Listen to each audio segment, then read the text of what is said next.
Welcome to the VO crew. Be sure to subscribe and turn on notifications so you never miss a video. Anonymous asked, "Hey Devil, you ever miss your brothers?" Well, kinda hard to miss them. Some of them won't leave me alone. And believe me when I say this, they do not miss me.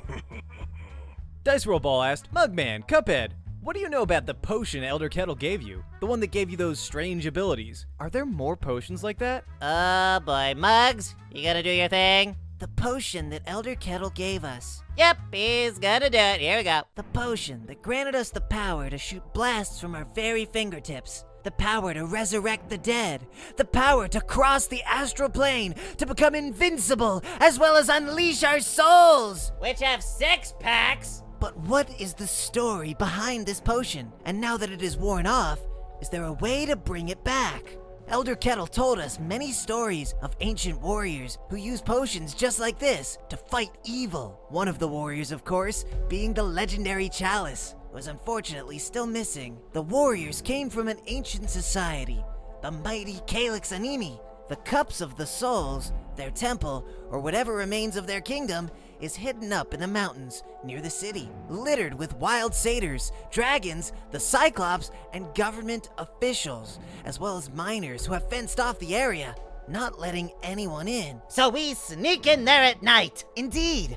I believe the secret to the potion lies there, and the more we find out about it, the more we'll find out about our history. Heck yeah! Our heritage. Heck yeah! Our legacy. What I said before! I've tried hitting the library multiple times, but for some reason, they've got nothing on the giant temple that is literally right there. And none of the locals know anything. Except for Forkington. He seems to have some sort of knowledge of the place. We even found some relics on display in his mansion. He thinks all the stories are made up, though. True. Still, he seems to have some roots from the place as well. I still kinda wanna punch him, though. There's also Porkrind, who was away traveling somewhere. Everyone is missing! He obviously knows about it, though. He was a close friend of Elder Kettle's.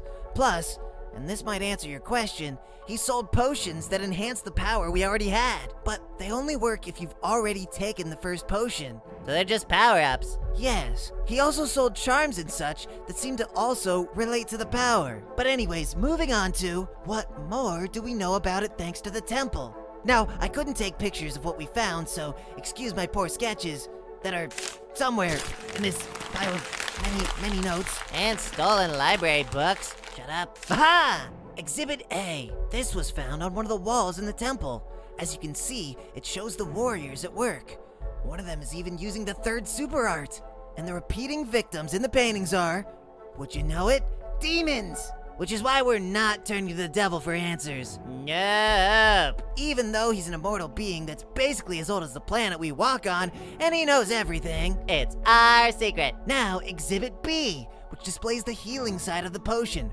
Resurrection of the dead. By slapping the ghost back into the body. Body, which is also healed in the process, which is interesting. What is also interesting is that it looks like they were able to do it over longer periods of time. Well, we only had a few seconds to parry. Which means the potion we had wasn't even at full strength. Also, as you've probably noticed, even though other dishes and even some humans were part of it, the only ones who were shown to use the power-ups are cups, vases, goblets. Probably because to take the potion, you gotta pour it into your head. Thus, we're the only ones who can use it. And since our soul is right in there, does it mix with it? Because it doesn't react like other drinks, and soul seems to be its theme. Most likely, it's right there in its name. Now, moving on! Thanks to the hidden chamber, whether it was concealed on purpose or by the rubble that Cuphead found on his journey with my good pal Whiskey. You're welcome, by the way. Thank you, Cuphead. And thank you, Cuphead, and Cuphead's tendency to cause havoc, especially when under the influence of alcohol. Now, I believe that this chamber might be our start in finding out the true origin of the potion, starting with a picture who might be the legendary Chalice. Looking like some goddess. And someone else who is holding light and surrounded by vials, vases, and alchemy symbols. We can only assume he brewed the potions.